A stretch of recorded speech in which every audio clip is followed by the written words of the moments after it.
At 24, Zara Williams has dedicated her life to saving others, working double shifts as an EMT while drowning in student debt and caring for her diabetic mother. But when a multi-car accident brings a critically injured Japanese man into her ambulance, her decision to break protocol and perform an unauthorized procedure will pull her into a dangerous world she never knew existed.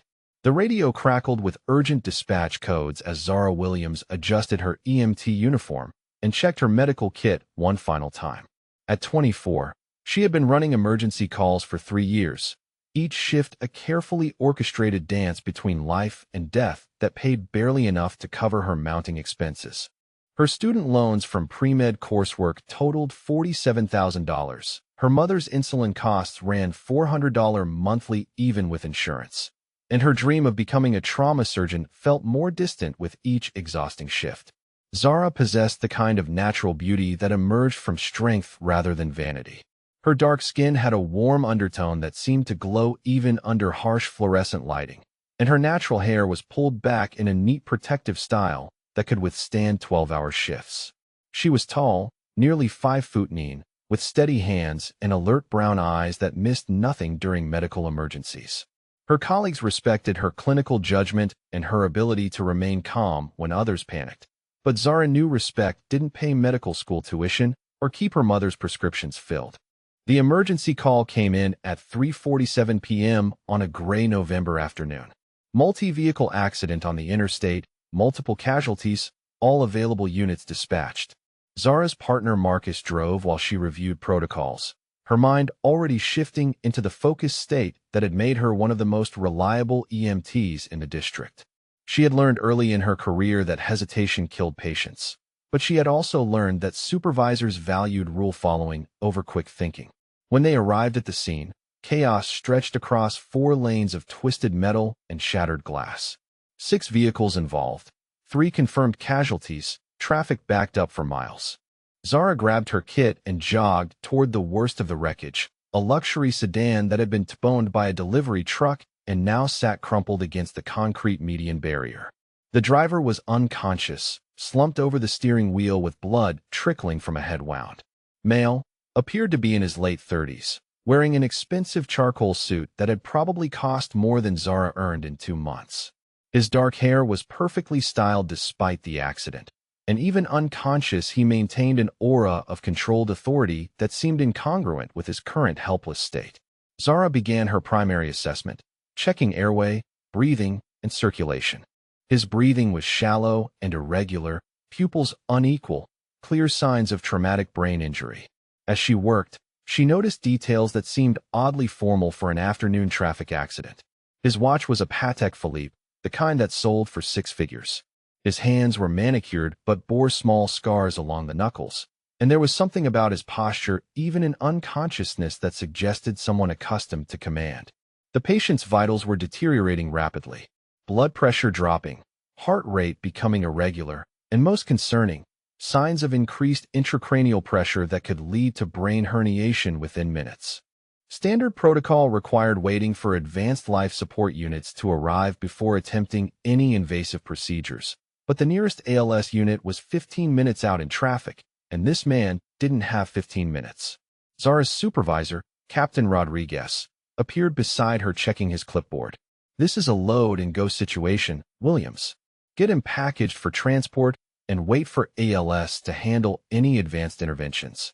He was by the book, a 20-year veteran who had seen too many lawsuits from EMTs who exceeded their scope of practice. But Zara could see what Captain Rodriguez was choosing to ignore. The patient's left pupil was becoming fixed and dilated, a sign that brain tissue was being compressed against the skull. In 10 minutes, the damage could be irreversible. In 15, he would likely be dead.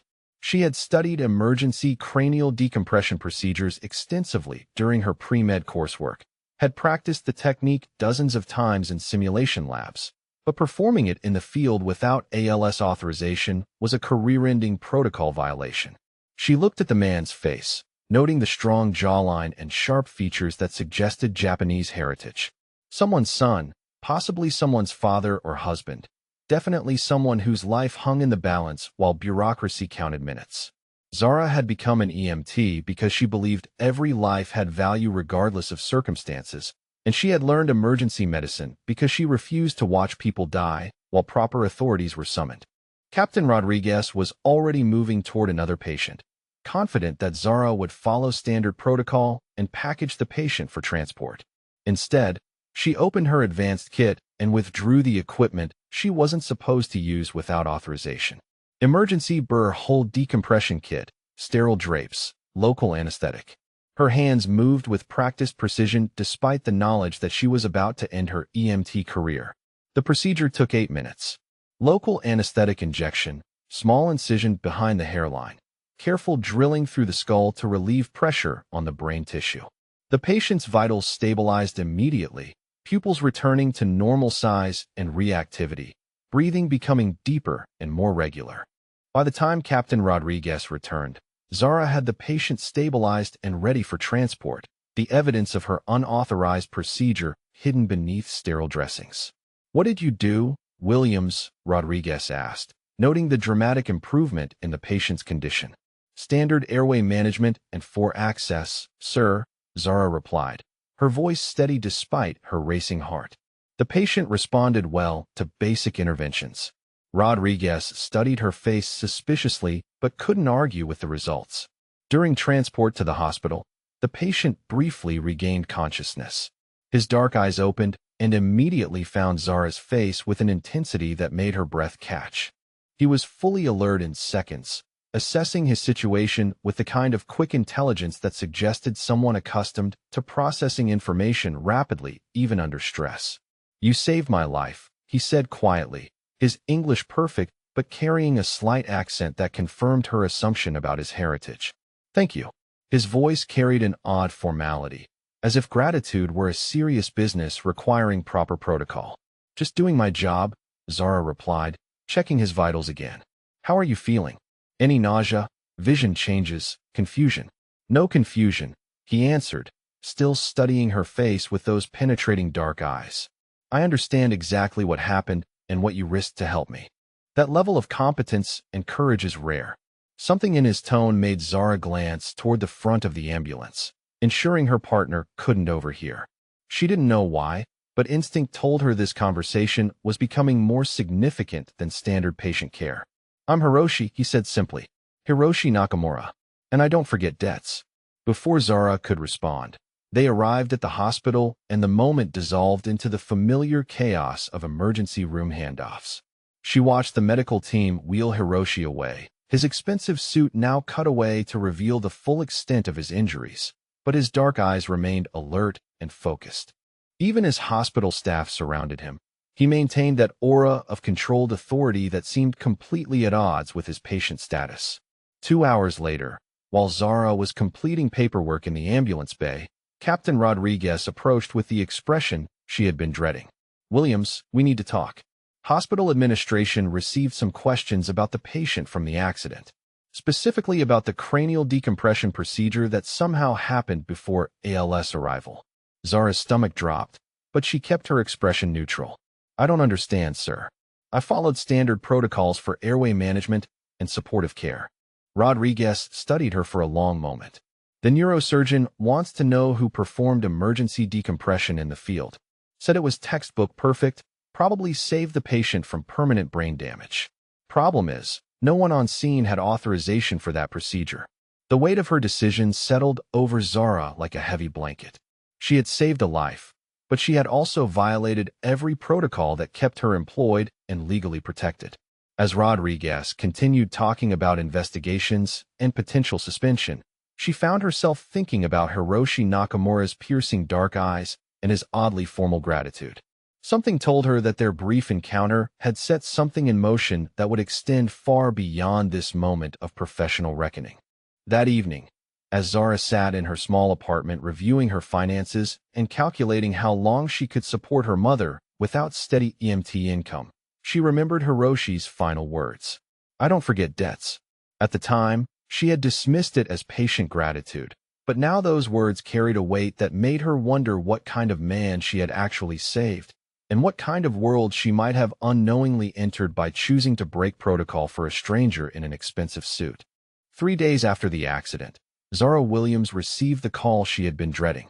Captain Rodriguez's voice was clipped and professional as he informed her that she was suspended pending a full investigation into protocol violations during the interstate emergency response.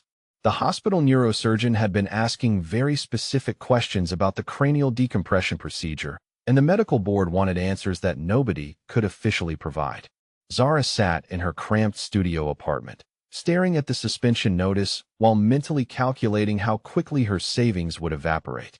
2 weeks without pay would drain her emergency fund completely.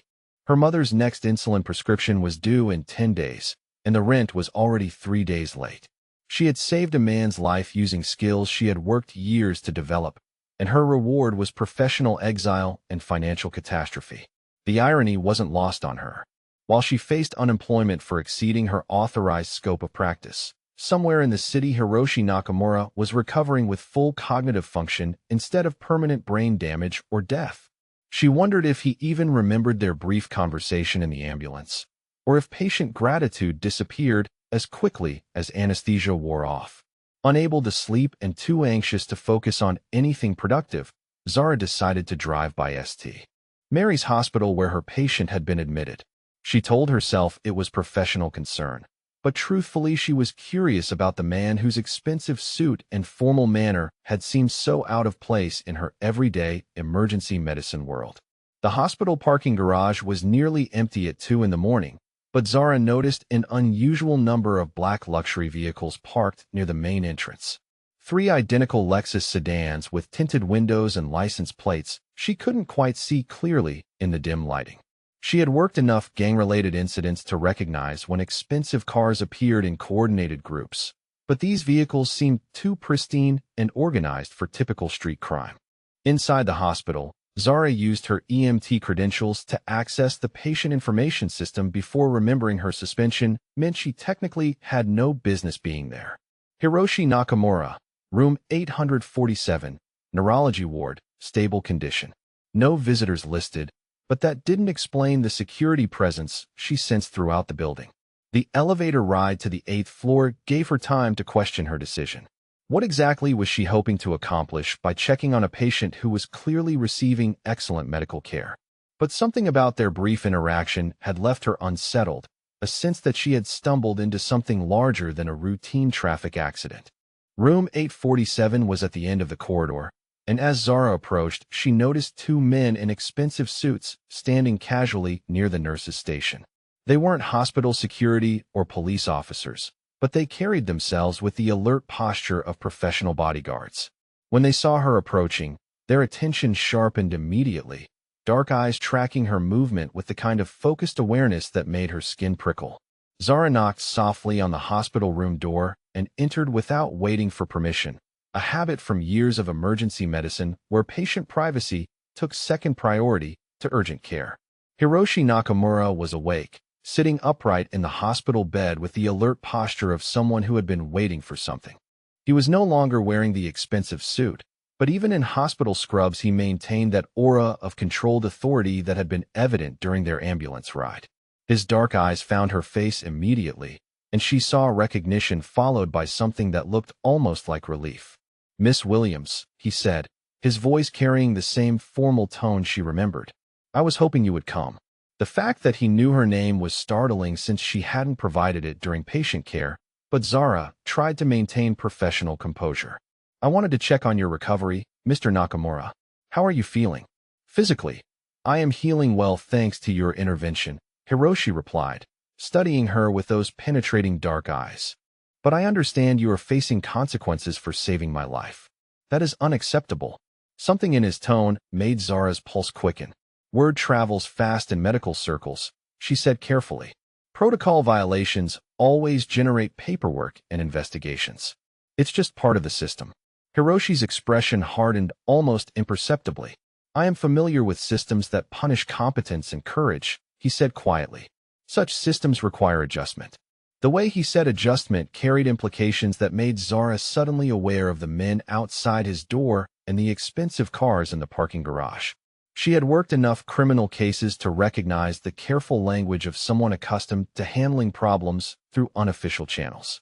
"Mr. Nakamura, I appreciate your concern, but this is just standard administrative process, Zara said, backing toward the door. I should let you rest.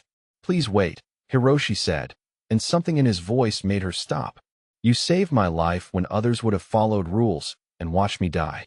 I have been investigating your situation, and I understand you are supporting your mother's medical care while working toward medical school admission. Your current financial circumstances make the suspension particularly difficult.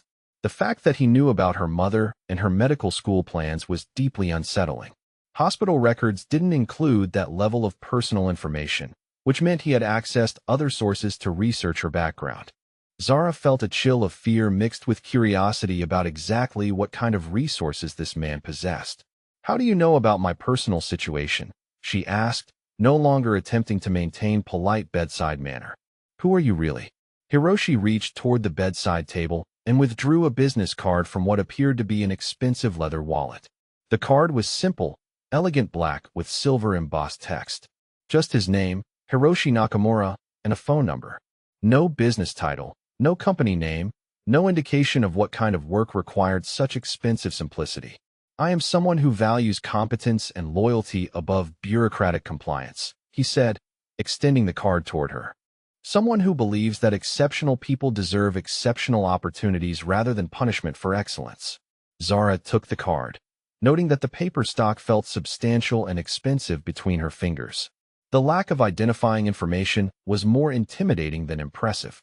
In her experience, people who could afford to print business cards without explaining what business they were in usually operated in areas where official documentation was problematic. What kind of opportunities? She asked, though part of her was already formulating excuses to leave quickly. The kind that would ensure your mother receives the best possible medical care while you complete medical school without financial stress, Hiroshi replied. The kind that would utilize your emergency medical skills in situations where protocol compliance is less important than results.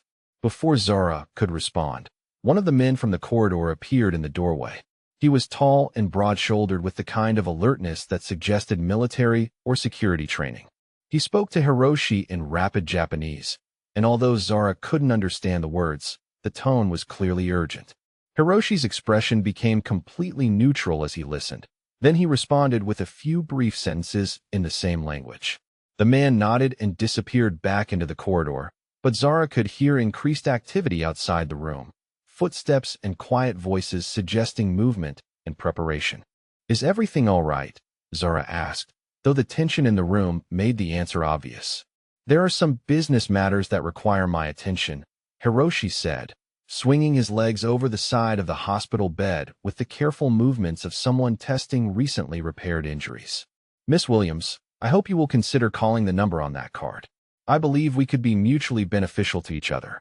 As if summoned by some invisible signal, two different men appeared with clothing and shoes for Hiroshi. They moved with practiced efficiency, clearly accustomed to providing this kind of immediate support. Zara watched in fascination as the hospital patient transformed back into the expensively dressed man she had first encountered, complete with the Patek Philippe watch and perfectly styled hair. Mr. Nakamura, you should probably stay for observation for at least another day, Zara said, falling back on medical training when the situation became too surreal for normal social interaction.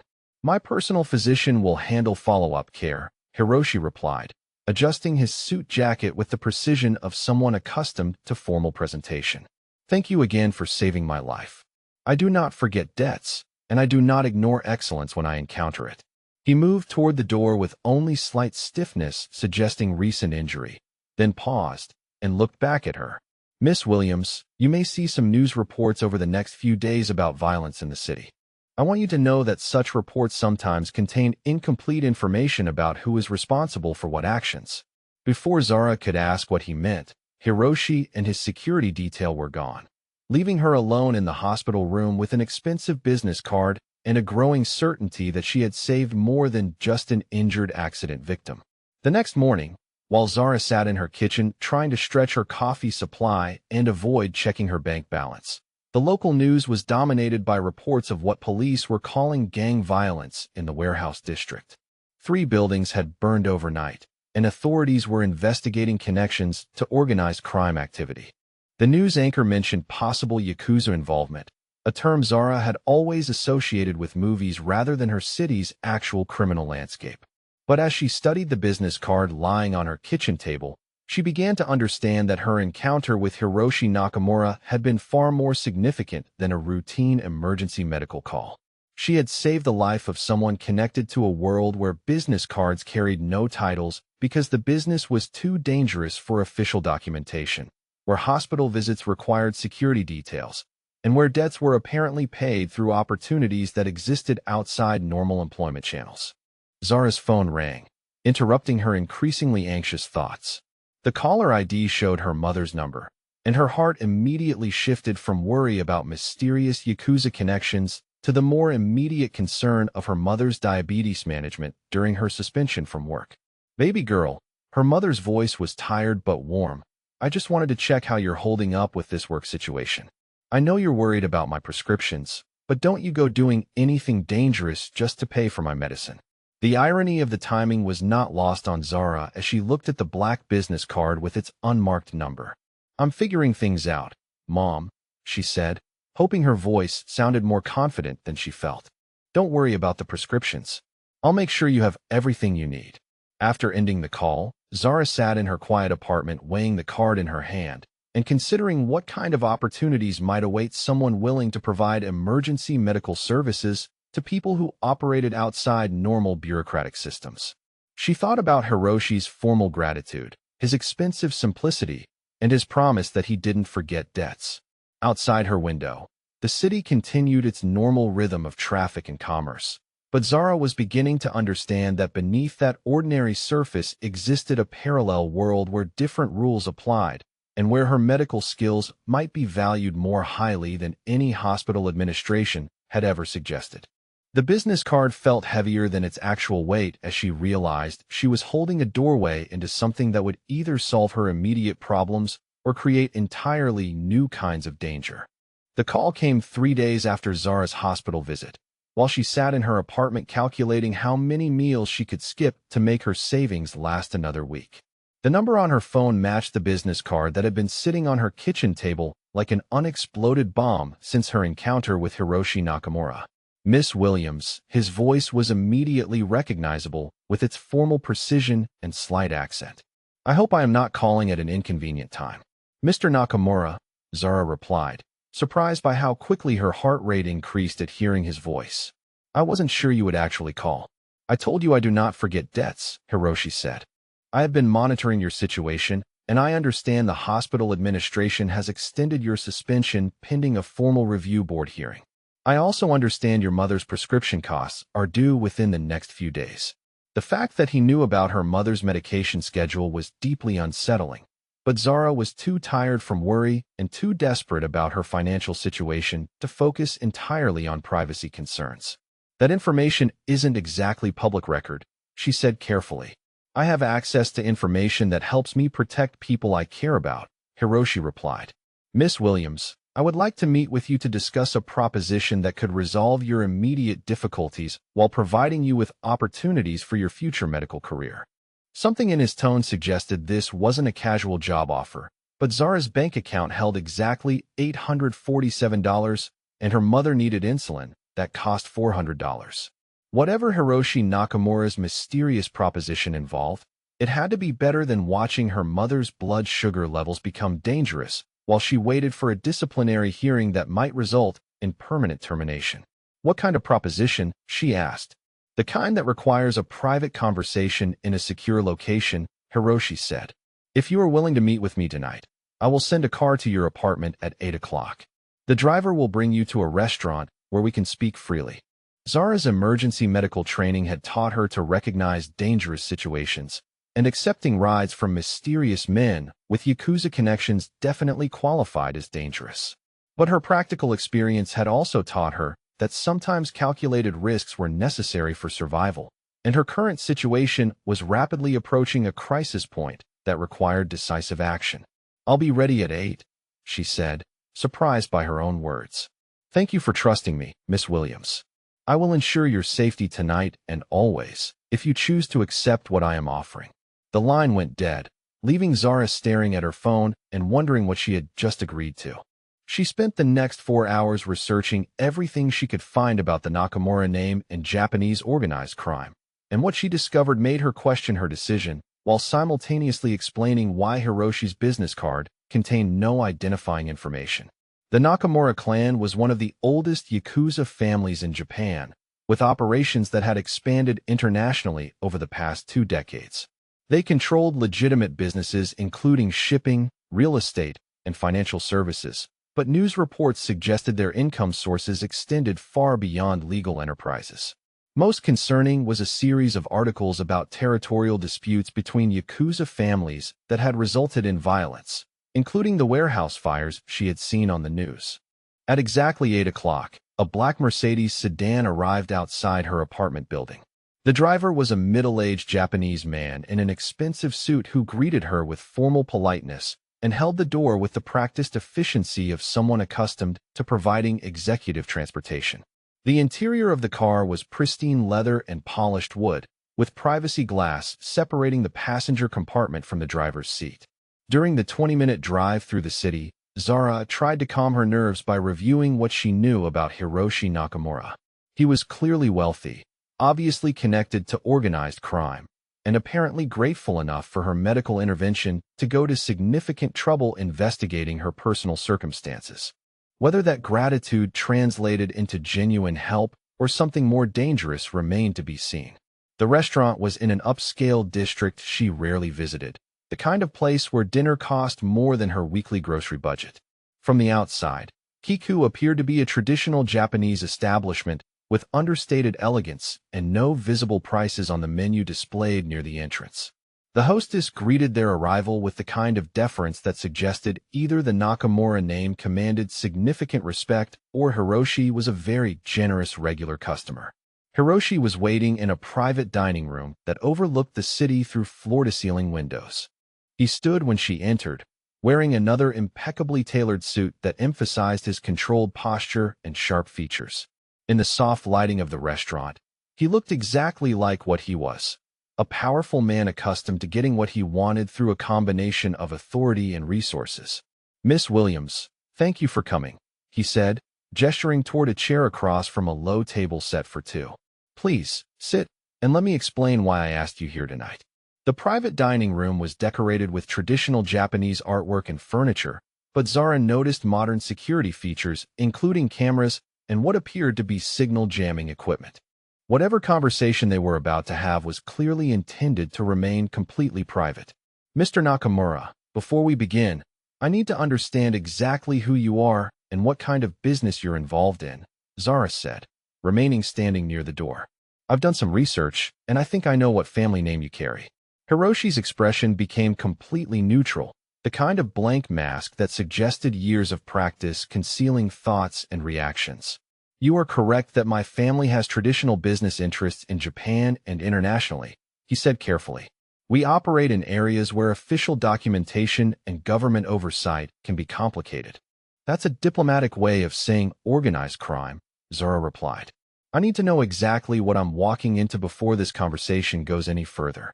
For the first time since she had met him, Hiroshi's controlled facade cracked slightly, revealing what might have been respect or approval. "Yes, Miss Williams. My family's business involves activities that exist outside conventional legal frameworks.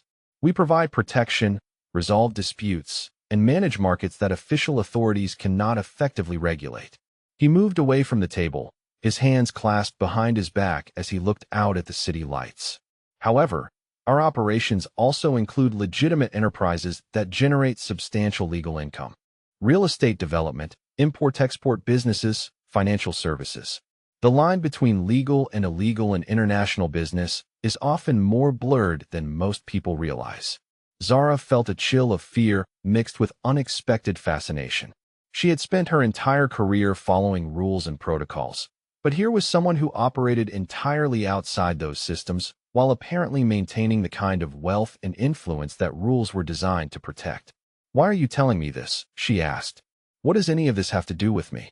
"Because 3 days ago, rival family members attempted to kill me in what appeared to be a traffic accident," Hiroshi said, turning back to face her with those penetrating dark eyes.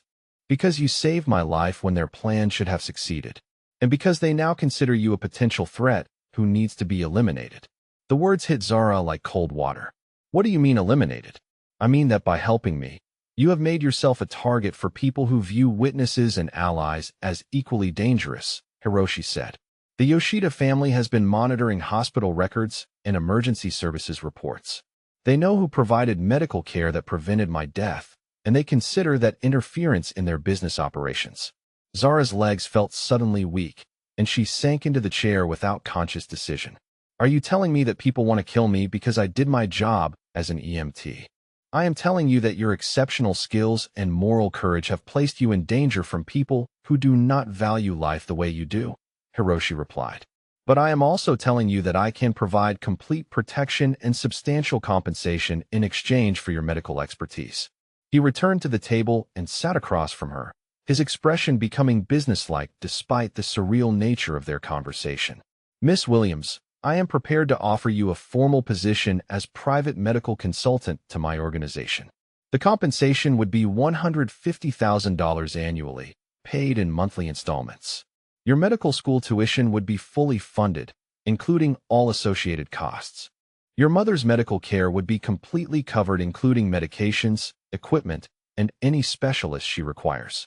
The numbers were so far beyond her current financial reality that Zara had trouble processing them as actual possibilities. That's more money than I could make in 5 years as an EMT, she said. The position would require your residence in a secure compound where you would have access to fully equipped medical facilities and the latest emergency equipment, Hiroshi continued. You would provide medical care for members of my organization who cannot access traditional hospital services due to the nature of their injuries or the circumstances surrounding those injuries. What you're describing is treating gunshot wounds and knife injuries for criminals, Zara said bluntly. What I am describing is providing emergency medical care for people who have been injured while protecting their families and communities from threats that police cannot or will not address, Hiroshi replied. People who deserve competent medical attention regardless of how official authorities classify their activities. He leaned forward slightly, his dark eyes holding hers with unwavering intensity. Miss Williams, your skills could save lives that would otherwise be lost because traditional medical facilities ask too many questions and involve too many official reports. You would be practicing medicine at the highest level, with resources most hospital emergency departments cannot provide. What would you expect in return, besides medical services? Zara asked, though she suspected she already knew the answer. Absolute loyalty to my organization and the people under my protection, Hiroshi said without hesitation. Complete silence about our operations and the individuals you treat. Availability for emergency situations regardless of time or circumstances. And trust that I will always act in your best interests even when my methods seem questionable.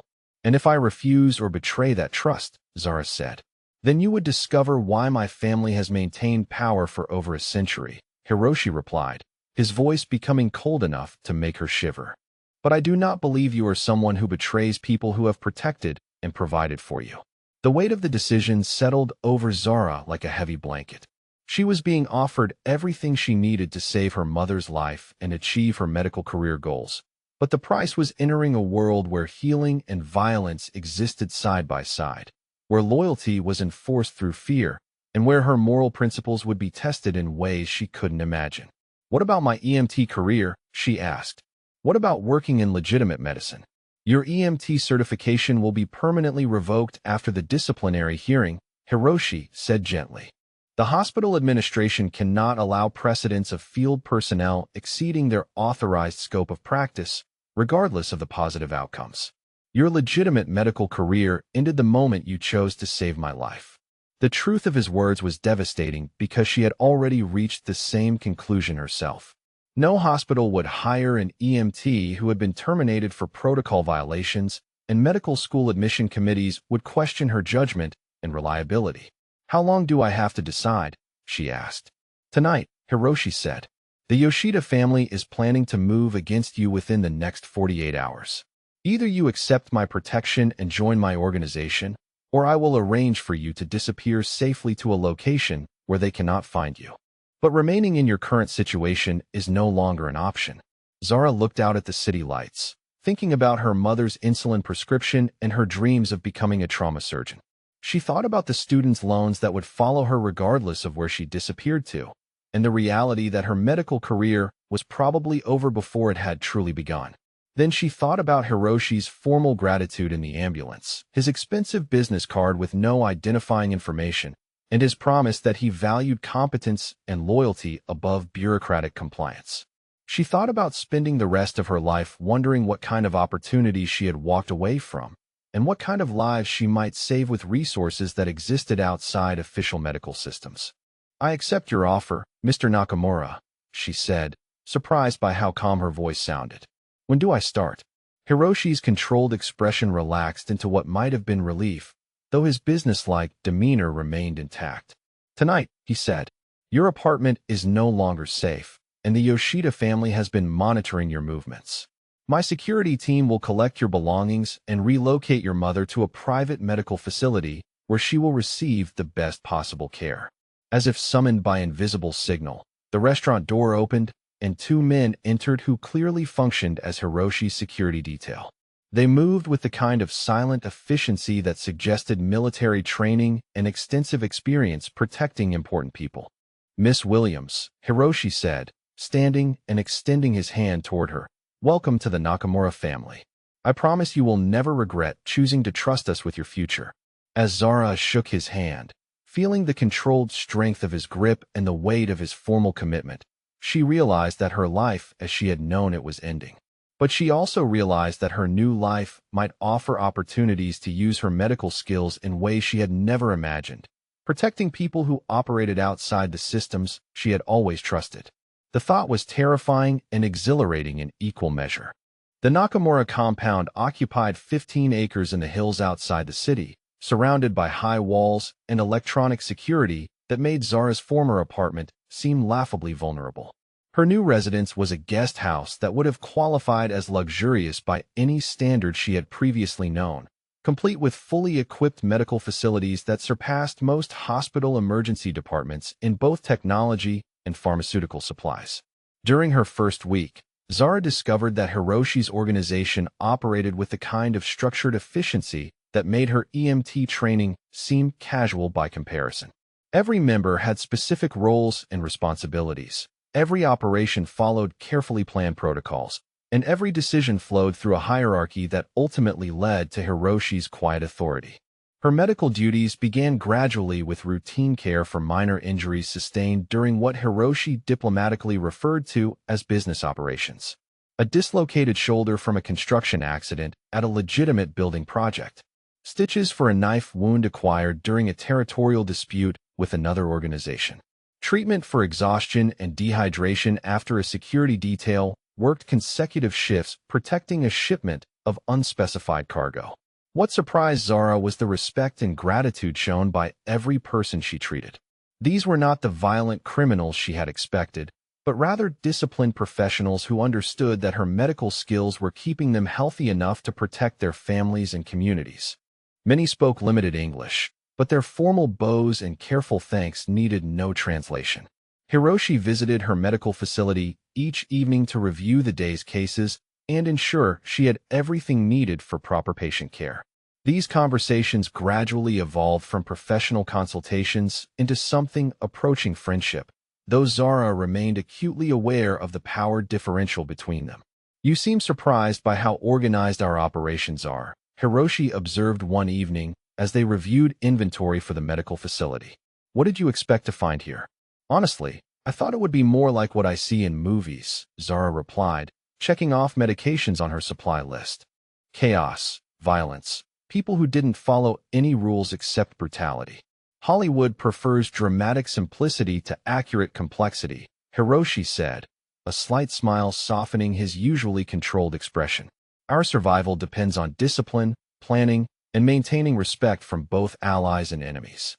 Random violence is inefficient and creates unnecessary problems with authorities." As the weeks passed, Zara found herself looking forward to these evening conversations.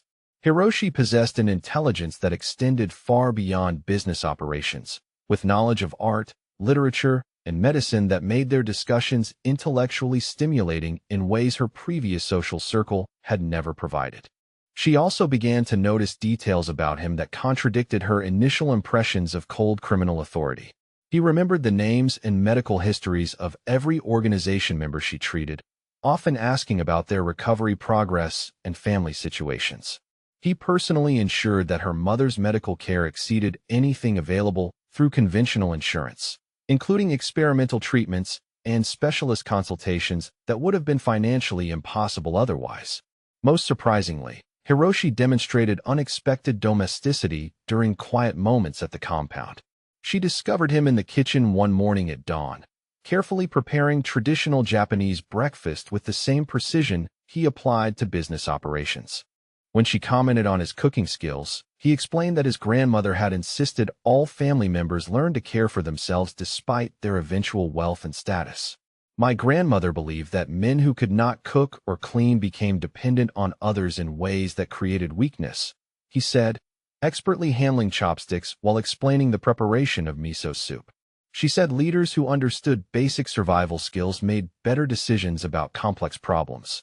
These glimpses of ordinary humanity made Zara increasingly comfortable in his presence, though she remained aware that his gentle demeanor with her did not extend to everyone in his world. She occasionally heard phone conversations conducted in rapid Japanese with a tone that suggested absolute authority over matters involving significant consequences. 6 weeks into her residence at the compound, the external threats that had justified her protection became dramatically more immediate. Hiroshi's security chief, a stern man named Tanaka who spoke perfect English despite preferring silence, briefed the medical staff about increased surveillance from rival organizations. The Yoshida family has been conducting reconnaissance operations around our legitimate businesses, Tanaka explained during a security meeting that included all compound residents. They are looking for weaknesses in our defenses and opportunities to strike at our operations or personnel. Zara felt a chill of fear as she realized that the theoretical danger Hiroshi had described during their first dinner was becoming concrete reality. She had been so focused on adapting to her new life that she had almost forgotten about the people who wanted to kill her for saving Hiroshi's life. "What does this mean for our daily routines?" she asked, trying to keep her voice steady despite increasing anxiety. "It means we maintain heightened security protocols until this situation is resolved," Tanaka replied. "No one leaves the compound without armed escort. All medical emergencies requiring outside hospital care will be handled through secure channels with advanced coordination." The crisis came 3 days later during what should have been a routine evening.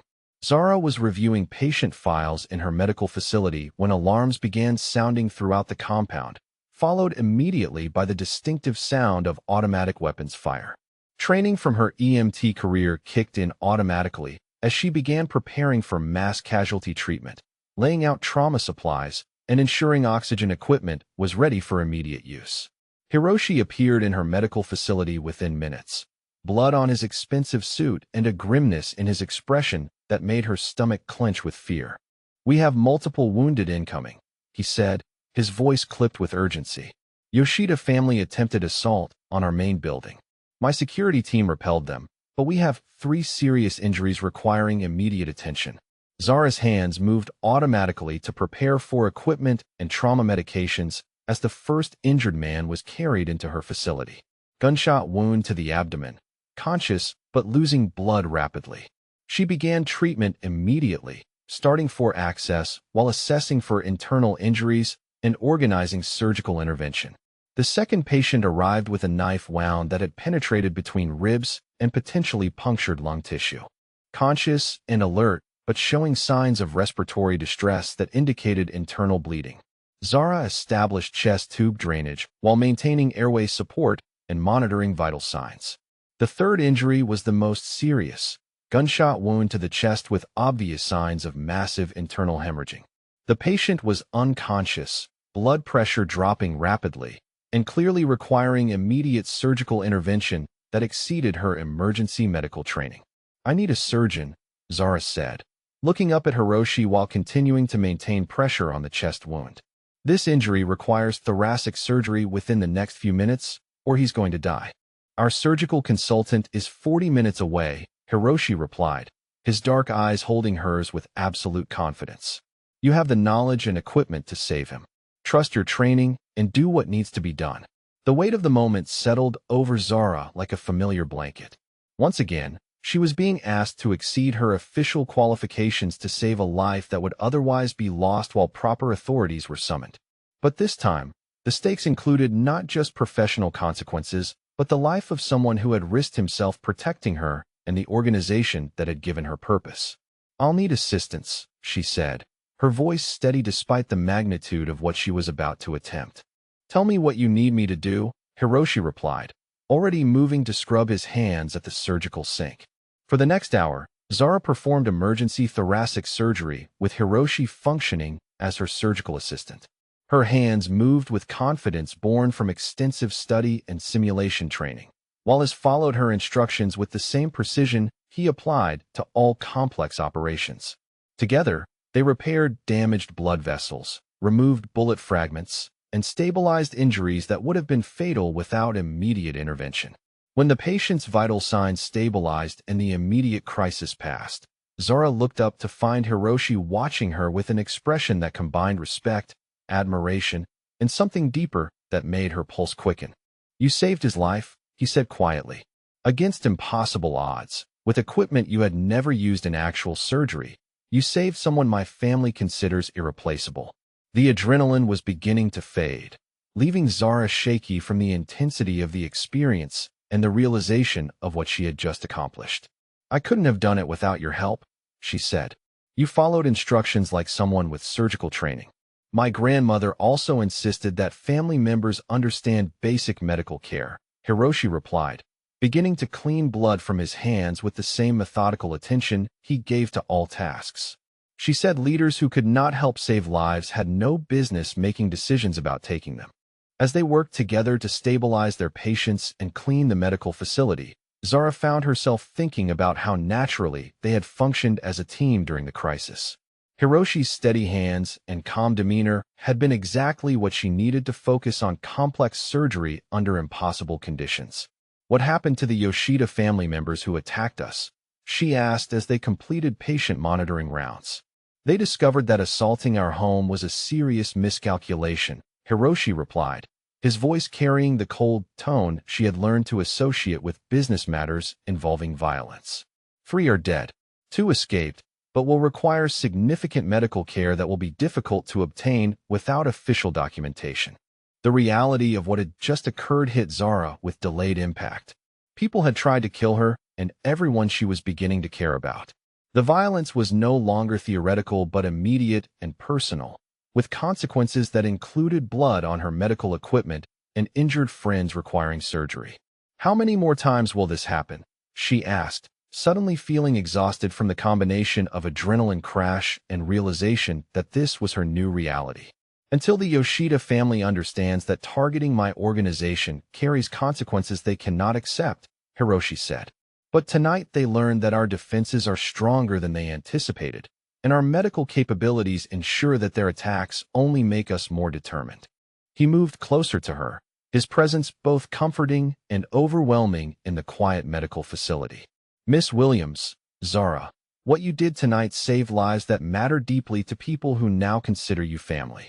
You proved that your skills and courage extend far beyond emergency medicine into areas that few physicians ever experience. Looking into his dark eyes, Zara realized that her relationship with Hiroshi and his organization had fundamentally changed during the crisis. She was no longer a protected outsider providing medical services, but rather someone who had proven herself under fire and earned genuine respect from people whose approval was not easily gained. She also realized that her previous life of following rules and avoiding risks had been permanently left behind. In its place was a world where her medical skills could be used to their fullest potential, where her courage was valued above bureaucratic compliance, and where the man standing beside her represented both safety and danger in equal measure. The thought should have been terrifying, but instead Zara found herself feeling more alive and purposeful than she had since deciding to pursue a medical career. Tonight, she had saved lives using knowledge and equipment that most EMTs never accessed. She had worked beside someone who trusted her completely despite knowing her for less than 2 months. And she had discovered that protecting people she cared about was worth risks she would never have considered in her previous life. As Hiroshi walked her back to her residence through compound grounds now patrolled by additional security, Zara understood that her integration into the Nakamura family was complete. She belonged here not because she had been purchased or coerced, but because she had proven herself capable of functioning at the highest levels under the most dangerous conditions. Tomorrow would bring new challenges and probably new threats, but tonight she was exactly where she needed to be. The attack came at dawn when Zara was returning from her morning run around the compound's secured perimeter. She had developed the routine over the past month, finding that physical exercise helped her process the stress of living in a world where violence was always a possibility. The security team had cleared her route and maintained visual contact throughout her run, but somehow the Yoshida family had identified a weakness in their defensive protocols. The black van appeared from nowhere as she rounded the corner near the main gate, and before she could react, 4 men in tactical gear had surrounded her. A cloth pressed over her nose and mouth filled her lungs with chemical sweetness that made her legs buckle and her vision blur. The last thing she saw was Hiroshi's security team racing toward her location, their weapons drawn, but unable to fire without risking her safety. When consciousness returned, Zara found herself in what appeared to be an abandoned warehouse, her hands zip-tied behind her back and her ankles bound to a metal chair. The space was cold and echoing, with industrial lighting that cast harsh shadows across concrete walls. 3 men watched her with the patient attention of professionals who understood that waiting was often more effective than immediate violence. The leader introduced himself as Yoshida Kenji, a middle-aged man whose expensive clothing and formal manner reminded her uncomfortably of Hiroshi's controlled authority. He explained in careful English that she had become valuable leverage in a business dispute that required Hiroshi's complete surrender of territorial operations in the port district. "You are here because Nakamura Hiroshi values your life above his business interests," Yoshida said, studying her face for signs of fear. "He has 6 hours to transfer control of shipping operations to our organization, or you will discover that medical training cannot repair all types of injuries." Meanwhile, at the Nakamura compound, Hiroshi's reaction to Zara's kidnapping was terrifying in its controlled intensity. Within minutes of the abduction, he had mobilized every resource at his disposal, calling in favors from allied organizations and activating surveillance networks throughout the city. Tanaka coordinated tactical teams, while Hiroshi personally reviewed intelligence reports with the cold focus of someone planning a military operation. But as the hours passed without locating Zara, something began to crack in Hiroshi's usual emotional control. He stood in his office, staring at security footage of the kidnapping, when one of his oldest advisors found him motionless before the monitors. "She will be found, Hiroshi-san," the elderly man said in Japanese. "Your teams are the best in the city." Hiroshi turned away from the screens, his composed facade finally showing strain. "She saved my life, Matsuda-san, just as she has saved the lives of our people dozens of times since joining our family. And now she is suffering because of decisions I made, threats I created." The older man studied Hiroshi's face with the concern of someone who had watched him grow from childhood. "This woman has become more than an employee to you." For the first time since establishing his leadership of the organization, Hiroshi allowed his emotional walls to come down completely. "She has become everything," he said quietly. "I told myself I was protecting her because she had helped me, because she was useful to our operations. But that was a lie I created to avoid acknowledging how much she has changed me." He moved to the window overlooking the compound where Zara had lived for the past months, his hands clenched behind his back. "I had a younger brother, Matsuda-san. Takashi. He was everything good about our family while I focused on business and violence. 3 years ago, he was injured during a territory dispute with the Yamamoto clan. Internal bleeding, exactly the kind of injury Zara saved me from during the car accident." Matsuda waited in respectful silence as Hiroshi continued, his voice carrying pain that years of emotional control had failed to heal. "I had him taken to the best hospital in the city, but they asked too many questions about his injuries. The doctors were afraid to treat someone obviously connected to Yakuza business. While they delayed and consulted and worried about legal complications, Takashi died from injuries that could have been easily repaired. The admission hung in the air between them like a physical weight. I chose violence and power over having the medical resources that could have saved him, Hiroshi said. I built an empire, but I lost my brother because I never thought to invest in healing alongside destruction. When Zara saved my life, she gave me a chance to honor Takashi's memory by protecting someone whose skills could save others. You love her, Matsuda observed gently. I love her courage and competence, and the way she brings light into a world I had made too dark, Hiroshi replied. I love how she argues with me about medical protocols and how she remembers the names of everyone she treats. I love that she chose to stay with us not because she was forced, but because she recognized that her skills could make a difference in ways traditional medicine never allowed. The breakthrough came 4 hours later when surveillance teams identified the warehouse where Yoshida was holding Zara. Hiroshi's assault on the location was swift and devastating, utilizing coordination and firepower that overwhelmed the Yoshida security team before they could harm their hostage.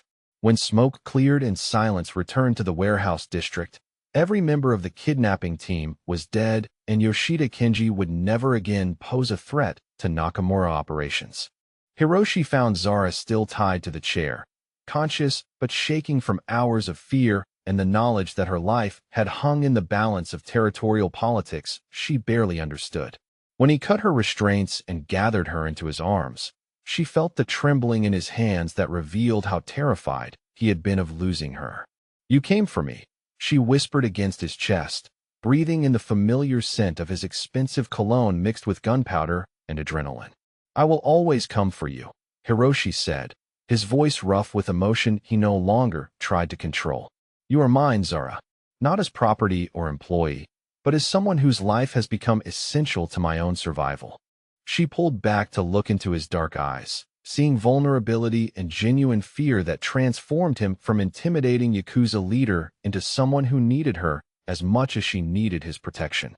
I choose you too, she said softly. All of you, including the broken pieces and the darkness you carry. The kiss that followed was inevitable. Months of tension and growing intimacy finally acknowledged in the abandoned warehouse, where violence had nearly separated them forever. Hiroshi's lips were warm and careful against hers, as if he were afraid she might disappear again if he held her too tightly. When they finally separated, Zara understood that their relationship had fundamentally changed from contractual arrangement to something neither of them had expected when she first accepted his proposition. She loved his intelligence and unexpected gentleness, his fierce protectiveness, and the way he valued her skills above bureaucratic compliance. She loved the man who cooked traditional breakfast and remembered her patients' names and had mobilized an army to ensure her safety. In return, she had given him something he hadn't realized he needed. Someone who saw past his dangerous reputation to recognize the grief and guilt that drove his protective instincts. Someone whose medical knowledge could honor his brother's memory by saving lives instead of taking them. You're mine, Hiroshi repeated, pulling her closer as sirens wailed in the distance, and his security team secured the area around them. And I'm yours, broken pieces and all. Forever, Zara agreed, understanding that she was choosing not just Hiroshi, but the entire complex world he represented, where healing and violence existed side by side, and where love could grow even in the shadow of constant danger. As they left the warehouse together, surrounded by the evidence of what Hiroshi would do to protect her, Zara realized that she had never felt safer or more certain about her future. Tomorrow would bring new challenges, but tonight they had crossed a threshold that transformed everything that came before into merely the prelude to their real story. 6 months after the warehouse rescue, Zara stood in the medical facility she had designed from the ground up, watching Hiroshi review architectural plans for the expansion that would triple their trauma care capabilities. The Yoshida family had been completely eliminated as a threat, their remaining members either dead or relocated to territories where they posed no danger to Nakamura operations. For the first time since accepting Hiroshi's protection, Zara could plan for a future without calculating survival odds. Her medical school acceptance letter had arrived 3 weeks earlier, along with confirmation that her full tuition, living expenses, and research funding would be provided through the Nakamura Educational Foundation, a legitimate charity that supported healthcare professionals in underserved communities. She would begin classes in the fall while continuing to serve as chief medical officer for the organization, a position that now commanded respect throughout the city's underground networks. The morning sun streamed through floor-to-ceiling windows as Hiroshi approached her with an expression that combined his usual controlled authority with something softer that had emerged since their relationship transformed from professional to personal. "Zara," he said, his formal tone carrying undertones of nervous anticipation that surprised her. "I need to discuss our future arrangements." She turned from the medical equipment inventory she was reviewing, noting that he wore his most expensive suit and carried himself with the kind of ceremonial precision that suggested this conversation had been carefully planned. "What kind of arrangements?" she asked, though the serious expression in his dark eyes gave her suspicions about where this might lead. Hiroshi moved to the center of the medical facility, surrounded by equipment that represented their shared commitment to healing within his dangerous world. "The clan elders have formally recognized your position within our family," he said. "Your medical skills and personal courage have earned you respect that extends far beyond the protection I initially offered." He reached into his suit jacket and withdrew a small black jewelry box that looked ancient and precious in his careful hands. "Zara Williams, I am asking you to become my wife. Not just my medical consultant or protected associate, but my equal partner in leading this organization toward a future that honors both strength and healing." The ring inside the box was a perfect synthesis of Japanese tradition and contemporary elegance, featuring a flawless diamond surrounded by smaller stones arranged in a pattern that suggested cherry blossoms. The craftsmanship was obviously custom, designed specifically for someone whose life bridged two cultures and two worlds. "Hiroshi," Zara said, her voice catching with unexpected emotion. "Yes, of course yes." When he slipped the ring onto her finger, Zara understood that she was accepting far more than marriage to the man she loved. She was becoming the official matriarch of an organization that controlled significant territory and resources, someone whose medical expertise would be formally recognized alongside traditional business operations, someone whose decisions would affect hundreds of people who depended on Nakamura protection and prosperity. The wedding ceremony 3 months later blended Japanese tradition with elements that honored Zara's heritage, held in the compound's formal gardens with both families represented despite the complex circumstances. Her mother, now thriving under the best medical care available anywhere, walked her down an aisle lined with cherry blossoms and African violets. Hiroshi's elderly grandmother, flown in from Tokyo specifically for the occasion, formally welcomed Zara into the family with rituals that acknowledged her equal status within the clan hierarchy. During the reception, as Zara watched Hiroshi interact with legitimate business partners and underground allies with equal diplomatic skill, she reflected on how completely her life had transformed. A year ago, she had been a struggling EMT facing professional termination for breaking protocol to save a stranger's life. Tonight, she was the wife of one of the most powerful men in the city, with unlimited resources to pursue medical innovations that could save countless lives. The medical facility expansion was completed 6 months after their wedding, featuring trauma capabilities that rivaled major hospitals along with research laboratories where Zara could develop emergency medical techniques for situations that traditional medicine rarely encountered. Her patient population now included not just Nakamura family members, but individuals from allied organizations throughout the Pacific region, creating opportunities to study and treat injury patterns that academic medicine never documented.